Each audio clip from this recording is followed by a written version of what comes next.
Hello and welcome back to the show we are calling Nallukar Nights. It's a short-run combination, actual play, and audio drama that uses both old-school essentials and the Oracle from Ironsworn. My name is John. And I'm Steve. We're so happy that you could join us for another session. Please be advised that this podcast is intended for a mature audience.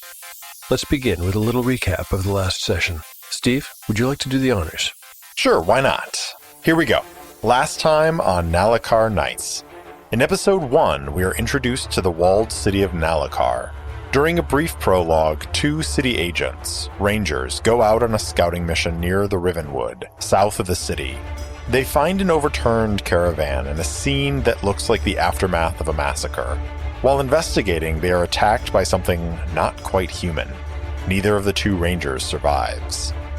The main story begins the very next day, with a group of 4 scouts who are on a mission to find out what happened to that original pair. This group consists of Findaleth the mage, Vidar the cleric of Ugmar, Karathir the elf, and Uagal the breaker, a fierce warrior. The quartet have just found the overturned caravan when a sound draws them off the road and into the Rivenwood. A short distance away they find Drovar, one of the original scouts. At first he seems hurt. There's something growing on his skin, and while he is alive, he doesn't seem right. Karathir the elf puts an arrow in him, which angers the cleric Vidar, but before the 2 can truly get into an argument, the second of the original scouts makes their presence known. Zeledra is no longer human. Having discovered their presence, she attacks. Before we enter into combat, we need to work out a couple of things. Zeledra has become a Thule, and a Thule is a strange and dangerous creature. They can regenerate 1 hit point per round. They have an armor class of 13. They have 3 hit dice. This one has 13 hit points. Like a ghoul, a Thule can paralyze its prey. Karathir, as an elf, is immune to the paralysis, but nobody else is. There's no need to roll for surprise here, so let's get right into it. Entering combat.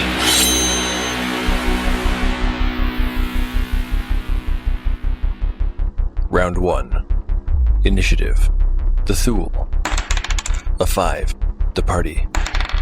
A 5. It is simultaneous combat. Vidar and Karathir engage the creature in melee. Ugal has an arrow at the ready and will loose it before using his maul. Findaleth, for now, will keep his distance. The Thule, with its sightless eyes, seems to choose its target, and then lunges at Karathir. She swings her axe. Even in the pale light, they can see that it is slimed with something shiny and dark. A 9 will miss. Now it's the party's turn. Karathir needs a 13 to hit. A 17. Good roll, Karathir. And 6 points of damage. Karathir shoves his spear right into this creature's chest. Ha! But no pain registers on its hideous face. It simply continues to grope and snap at him. Vidar needs a 13 to hit with his mace. A 13 is a hit, just. 3 points of damage, and the Thule is down to 3 hit points already. A strong start, and Ugal still hasn't had a turn. He looses his arrow, but with an 8, he misses. Well, if the rest of the battle goes like that, I do not think it's going to last very long. It is round 2. Initiative. The Thule. A 1. The party. A 1. Simultaneous combat once again as the 2 sides slam together. Once again, the Thule attacks Karathir, but a 3 misses, and he parries the axe with ease. Something strange is happening on the Thule's body. The tendrils on the neck and chest begin to squirm. Gray flesh, where it has been rent, begins to knit back together, and the Thule regenerates 1 hit point. Karathir tries to take out its legs with the butt of his spear. An 8 on the die misses. It's Vidar's turn. Another swing of his mace. A 5 also misses. Ugal the Breaker throws down his bow and joins the melee with his enormous maul. He has time to swing it this round. But a 9 misses as well. And we are on to round 3. Initiative.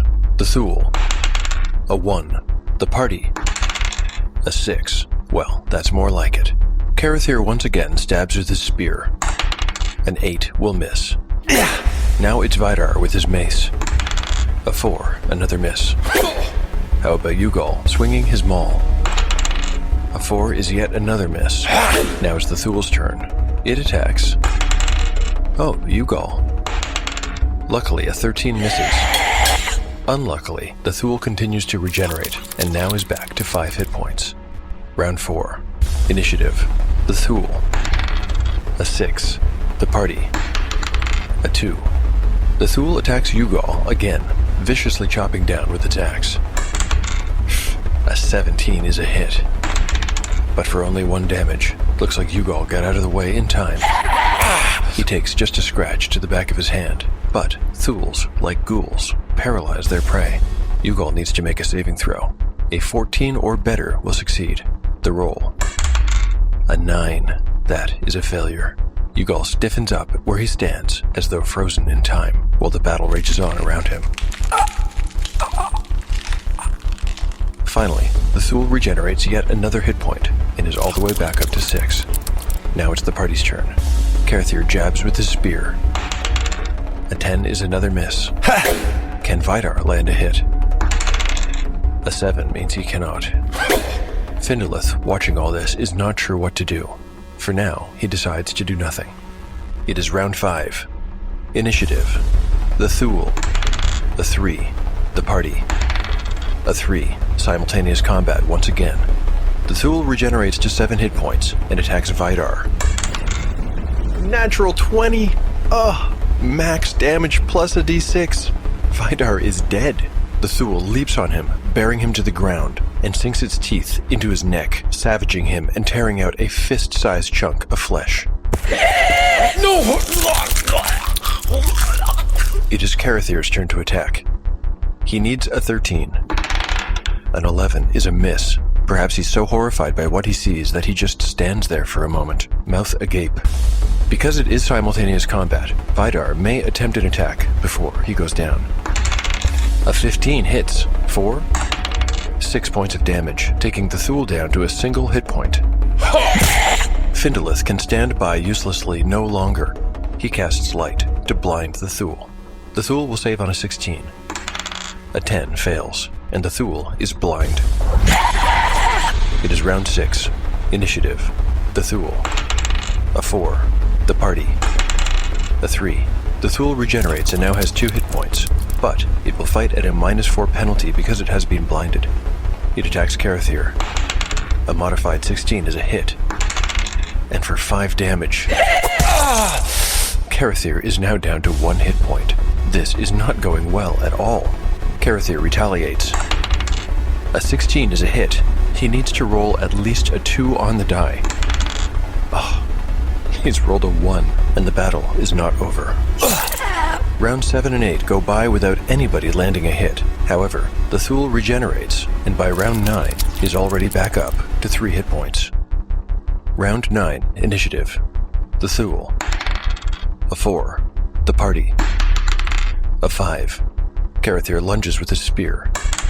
A 7 is a miss. In desperation, Findolith joins the melee, striking down with his staff.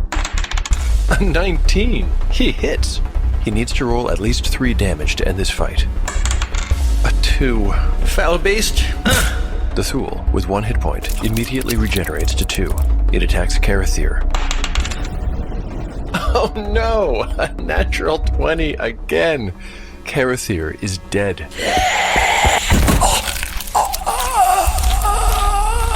Findolith is the only one left, and he runs. And so this combat is over. But there's one question left, and it's an important one. The question is this: which runs out first? The Thul's blindness, or Ugal the Breaker's paralysis? The light spell lasts 70 minutes. That's the same as the paralysis. But Ugal was paralyzed a few seconds before the Thul was blinded. Let's make it a 1 in 6 chance that Ugal cannot regain control of his body before the Thul regains its sight. A 4 on the die. Ugal regains control of his body after having listened to his slain companions being eaten for over an hour.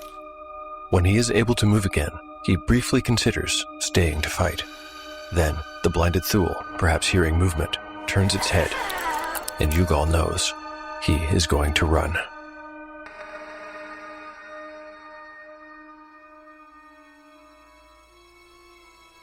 Wow. Okay. Does this mean now we're gonna do a dissolve and time has passed? Yeah, And we're back in town? I think so. I think that makes kind of more sense because we need more characters, actually. Yeah. So who would have thought that we would be spending this time rolling up new characters? But that is kind of what's happening right now. We were going to have a nice, easy conversation after we beat that single. I know, right. I thought we'd be scratching our heads going, where are we going to get our next plot lead? Yeah. Well, that's not an issue. That's not an issue at all. Where are they in town? Are they at the barracks? Because they report to a kind of a captain, right? Commander Rigan, yeah. Rigan. I do have a question, which is we talked about in episode 1 having the characters level up every episode. Oh, that's right. Do we still want to do that and do this sort of not a full-time jump, but like a mini-time jump, and at least Yugal and Findaleth advance to second level, and then the new characters can be at first level? That's fine. Yeah, I think that we should. If we sort of introduce this idea that time has to pass for that level up to happen, then I could see it being a problem next time. Because we might be in the middle of the action. Maybe we should just do it video game style, where you hit a certain XP and it just happens. Yeah. And yeah, it might stretch believability, but given that we're doing this short run thing, yeah, I think that is a price I'd be willing to pay. I don't know. Should we just do that level up instead? Yeah. Yeah, let's do it. So, I guess we have a couple of things to do. We have a scene to describe, maybe, or maybe we do the mechanical stuff first, and then we do the scene after. I think so. Yeah. Okay, so we're going to level up our characters, make up a couple of new replacement characters for the dead ones. Yep. And then we'll figure out some kind of way to introduce it so that the plot can have some momentum forward, right? Yes. Okay. Level up first? Let's do it. Great. Should we just keep it nice and simple and do hit points plus spells and skills? Yeah. We don't have to do the whole stat increase thing or whatever. It's maybe the scope of what we're doing, that would drag it down. All right, new hit points for Findaleth. 1. Yugal gets a D8, so 6. 6 is good. Hell yeah. Should I minute that roll at half? I think so. Yeah, I think I should. Just to even be consistent, I should. I'm prepared to live with the consequences, but I do want to be consistent. Yeah. So you got a 6. That's actually very good. Do you have a con bonus or anything like that? Ooh, that's a good question. I believe I do. Yes, I do. So does that get added on as well? Yeah. So I'm up to 16 hit points. That's what he does. He's the breaker. That's what he does. He's the breaker. But maybe this is a new aspect to his character. Is he the breaker because he breaks and runs? Well, maybe Findaleth and him, this is something to talk about. Do they have an understanding? Findaleth definitely pieced out and left Yugal there, and so there might be some hard feelings. There could be hard feelings. Findaleth, what story does he tell when he gets back? That they were all killed? Yes. Maybe, yeah. All right, I'm getting ahead of myself because this is perhaps part of the scene that we're going to be doing. Yeah. We could even cut to their having an argument or something like that. Yeah. Maybe. We'll see how it works. Yeah. Okay, I'm going to roll for a new spell. A 3 is Floating Disc. That would be handy. I've never found that has a use, but you know what? That's what it is. You know what would be really helpful for? Carrying your paralyzed friend out of danger. Yeah. Yeah. Bit late on the floating disc tip. All right, I think that's it for level ups. Yeah, it doesn't look like Yugal gets anything else. Fighters get hit points. That's it, really. Yeah. Next up is to roll up some new best friends. Do you want to do the back and forth thing? Did that work before? Yeah, let's do it. Re-rolling on a 5. Let's get into it with strength. Ooh, a 6. That's not good. It's not good at all. I got a 13. Nice. Intelligence. I got a 10. I got an 11. Wisdom. 10 again. A 9. Dex. I'm really hoping that I get a good dex because I'm feeling rogue. Please. Okay, it's a 12. I mean, that's not bad. It's above average. It's not terrible. It's not terrible. An 8 for dexterity for this character. Con, an 8.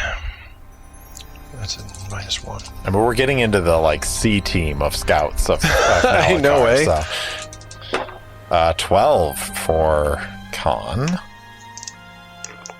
Charisma, no, it's an 11. Wow, this character is not the best, but workable. 9 for my charisma. So neither of us have got any stats that pop out as very exceptional, right? Really is the C team. I mean, I got the strength bonus of +1, but a dex okay. of -1. So if I got a really good, like, intelligence or dex, I was going to joke about this being Barathir, Carathir's twin brother, but I feel like that doesn't necessarily fit. I'm just looking at the old Don John here for names. Same. I see one that I kind of like. I'm just going to change a couple of the sounds here and call him Adris. And he's definitely a thief. So I got 4 glorious hit points. No, 3 because of his con. Okay. We're going to call this guy Dulfer. He's a bit dull for a new character. Dulfer. And he's got to be a fighter because he's got a strength of 13 and really nothing else. And my guy is probably by trade like a longbowman, and he's got a few side hustles going on. So that's character creation for our new PCs, but we need to figure out what happened with Findolith and Ugal and how we can bring them together with these new team members. So Ugal and Findolith come back. Yeah. Is Ugal wounded? No, he took a scratch. He took a scratch. That's it. Okay, That's so it, it's not yeah. even like we have to stay in town so you can heal. Yeah. Not even that. Yeah. But I think it makes sense that Rigan would not turn around and send the two of them back out after watching half their party get murdered. What if we say that she sends out a force? Okay. It's like a big force. Yeah, because it's like, okay, we sent 4 people out to find 2 scouts. Half of those people came back and we're talking about some sort of wild creature. Let's send an army out there and we will find these creatures, put them down, and they do that. And so it's like everything calms down. So how come Ugal isn't leading this army? Did the captain say, no, not you? I mean, I think Ugal is probably, regardless of his past and his experiences, there's no way that he's in a state of mind to lead. I mean, like, he probably is coming back and, like, foaming at the mouth and, like, I'm going to go back there and I'm going to burn that forest down and all this stuff. And Rigan's like, I need your badge and your gun on the...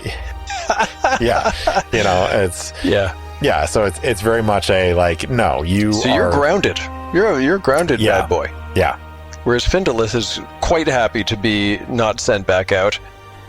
And so what if then we jump to a month later and there's either like a killing or something like that within the city walls of Nallukar? Okay.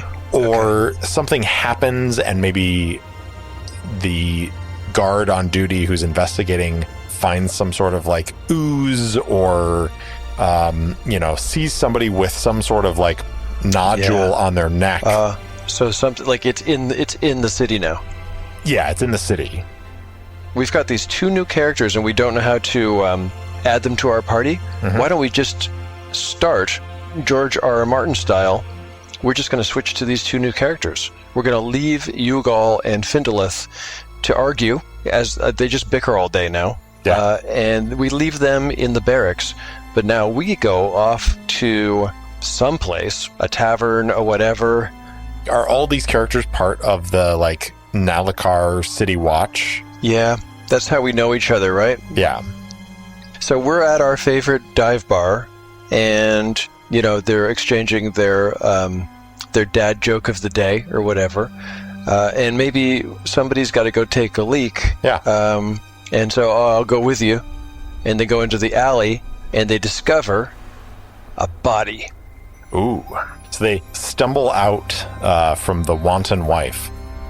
And I like it. Good. Little drunk. Yeah, just a little bit, though. And they stumble down the alleyway in between the tavern and the next building. And they're preparing to take a leak when they see this body. Right, and then they joke that, you know, looks like somebody had too much to drink. And maybe Adris goes up and gives this fellow or woman a kick in the ribs. But of course, they don't move at all. Nope. And then kind of maybe lean down over it and just hit by a smell. I think Adris, the first thing he does is he's going to rifle through the pockets. I mean, he's a thief. Yeah. Does he find anything? Let's use the Oracle. Okay, so do we think that this person has anything in their pockets? I think it's likely because nobody's moved this body yet. So, I mean, if they don't, probably somebody already fleeced it. Yeah. The real question is there anything of value? But Yeah. let's find out, is there anything at all? Is there anything at all? Let's say likely, so that'd be 75 or less. 55 is a yes. Okay. And could be an exceptional result if we want, since it's a matching result. Oh, I see. Is that how that works? If you get doubles, it's exceptional? Yeah. It's an interesting twist, or... Let's lean into that. Yeah. Because we need some plot points. Do we make it exceptional by consulting the action subject? Action and subject. Let's see what Let's do that. exceptional thing we might get here. So our action is 32. Breach. Interesting. Should I roll one? If you'd like, go ahead. You bet I like. This is the best part. 37. 37. Vow. Breach vow. Breach of a vow. Breach Interesting. of a vow. Is this a guard? Could be a guard, and what kind of vow would they make? That when they got sick, they would leave town, but they didn't have the guts to do it? Maybe. We also have... I don't want to lose necessarily this thread. With Vidar, we introduced Ugmar. Yes. Yeah. Let's absolutely stay with that. So could this be a cleric of Ugmar? Yeah. Or... This could be a cleric of Ugmar. And what is the vow? The vow... Oh, let's say, what if they work with, you know, like kind of like working with lepers? That idea, like that they would be the ones to move among the sick. Maybe one of the soldiers came back with the disease, and they've been sort of on the lam. Like they disappeared, and this cleric has been caring for them, bringing them food, bringing them water, on the sly. Instead of turning them in. Yeah, as a charity. Yeah. That's their version of charity. Yep. And that is maybe a breach of their vow, because by law, they would have to turn this person in. And of course, that this cleric got infected and died? Maybe you don't automatically turn into a monster. Maybe you die or turn into a monster. Yeah. Maybe it's, like 50-50 chance you turn into a thrall or you just die. Is this a male or a female? Can I just roll this 50-50 right now? Yeah, go for it. Okay, high, low, high is male. It is male. Okay, we have a male cleric of Ugmar. Okay. How do we know? Because this is, Adris is rifling through... Right, maybe we find a holy symbol. Right, but so how do we wouldn't find money. How do we know that this person is, has been caring for this person that's on the lam? Do we find a key? Like a key to a room somewhere? Maybe an inn or something like that? That is, like the iconography on the key is recognizable? Okay. Okay. And maybe Sure. Idris is like, ooh, I know this place. Yeah, there's probably more valuables. Where there are keys, there are locks, right? That's pretty good. Is there anything else that would make us want to go and investigate? If there is some money, even just like a couple of gold pieces, Yeah. that might make Idris think, if this guy has 2 gold pieces in his pocket, I bet he's got 20 back home. Yeah. That might be enough. Maybe we don't even have to say that this person is obviously a cleric. There doesn't necessarily have to be a holy symbol. Mm-hmm. This could be enough to lead to the next plot point, which would be the investigation of the inn. Yeah. And we don't even have to say that Idris or Dulfer notice the infection. It could be one of those things where the camera lingers on the corpse Yeah. and kind of slowly zooms in to that, tenderly mass right under the ear that they missed. Does that work for you? Works for me. Let's slip into the narrative and see what happens next. Is it time yet? Dulfer asked, folding his arms over his chest. I'm starting to sober up. Not yet. Idris replied, eyeing the door of the Copper Hound. The matron of the inn should be leaving any moment. We don't want anyone seeing us coming or going. Remember, Dulfer, when doing something mildly wicked, it's better not to be seen.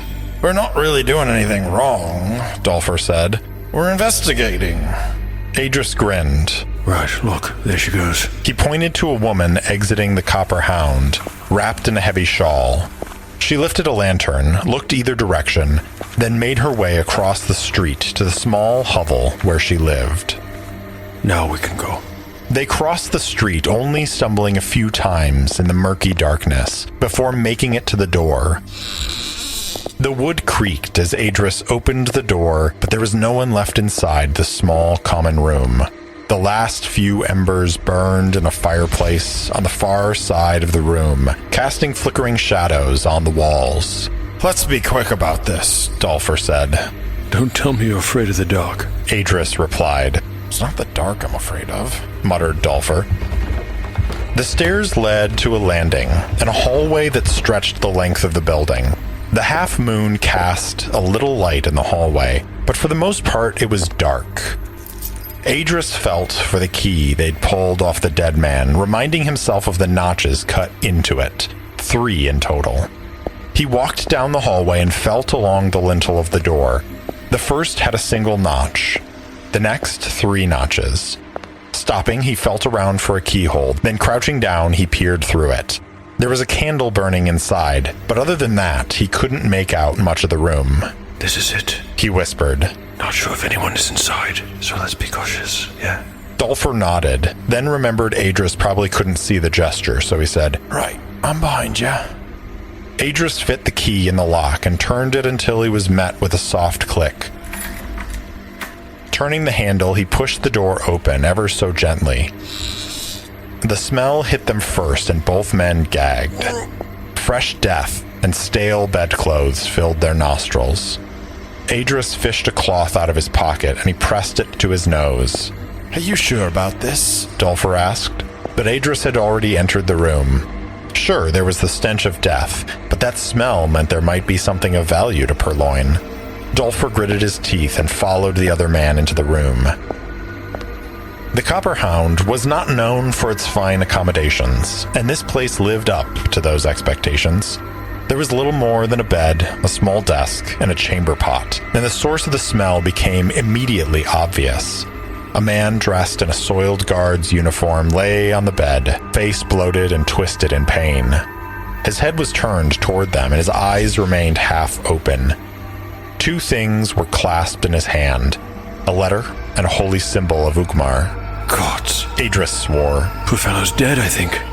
Dulfer held back a retch and approached. Do you recognize him?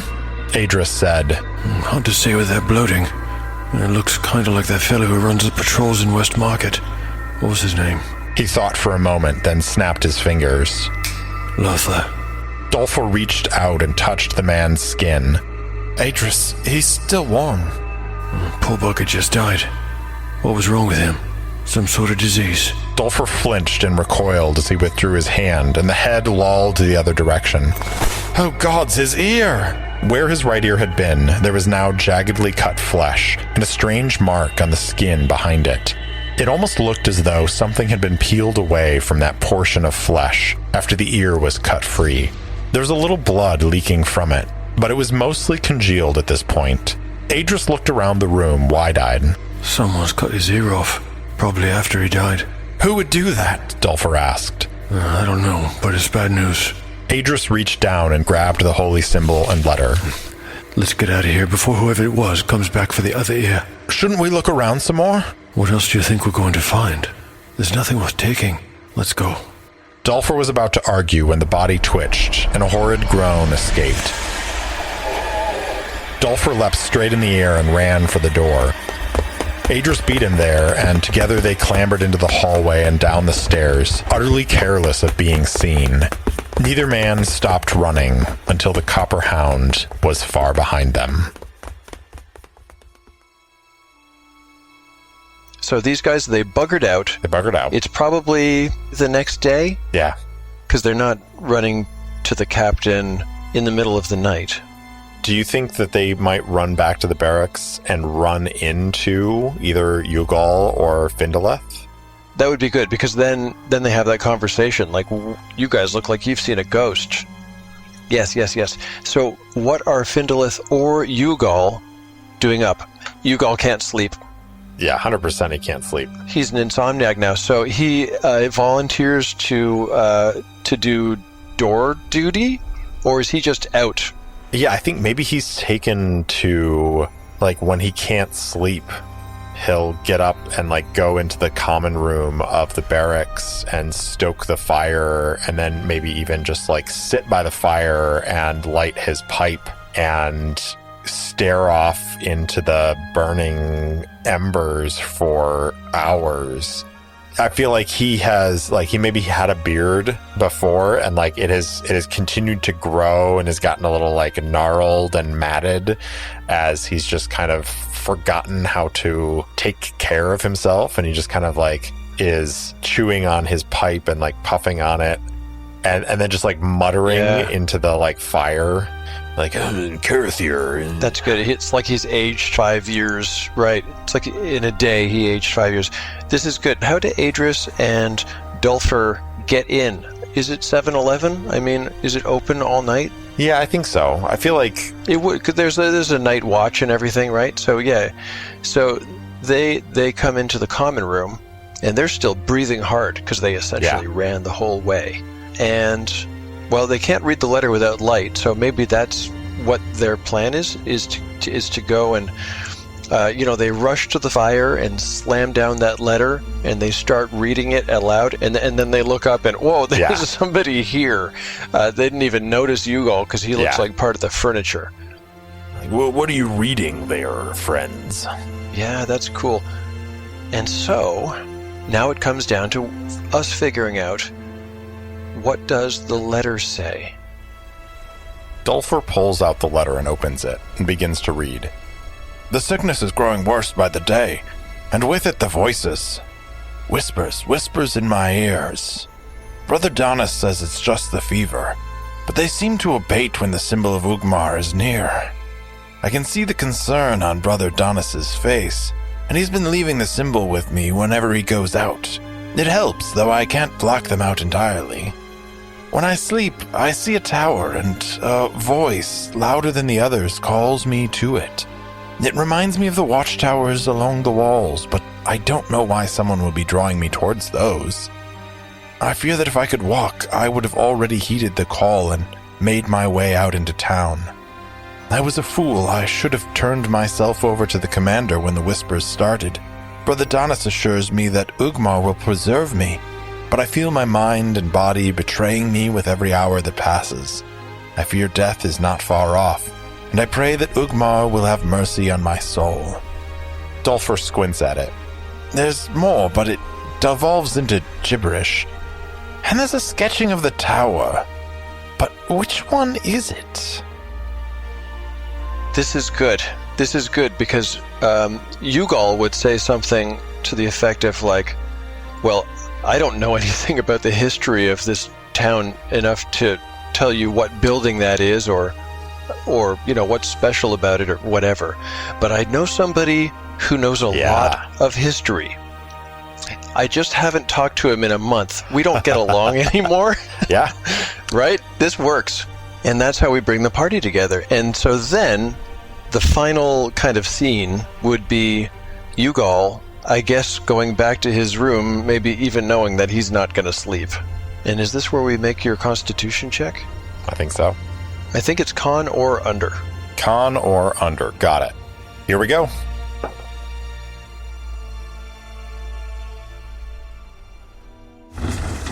Ugal rose from his seat by the fire and said, "You lads get some rest. Tomorrow we'll go talk to Findaleth, and we'll see if he has any insights into what this letter says." Dolfer and Adris nodded, and Ugal could see the first glimmers of the same terror that kept him awake most nights. He wasn't sure exactly what they'd seen, but he was certain it wasn't good for Nallukar. Returning to his room, he sat on the edge of the bed and stared at the dark wall across from him. Even with his eyes open, he could see Vidar falling before that creature, Karathir gurgling and bleeding out. He could hear the sounds of that creature devouring his friends. According to Commander Reigen, the beast that killed his companions was dead, but there was something in the way the two guardsmen described the corpse they found that made him tremble. Reaching under his bed, he pulled out a bottle and unstoppered it, tilting his head back as the contents burned down his throat. He gasped and coughed a little before going back for another dose. His breath was heavy and ragged as he finished his third. Already the burning warmth filled his chest, and he could feel sleep at the edge of his eyes. He placed his head in his hands as the heat spread through his chest and up his neck. As the effects started taking, he reached up and scratched the skin behind his right ear.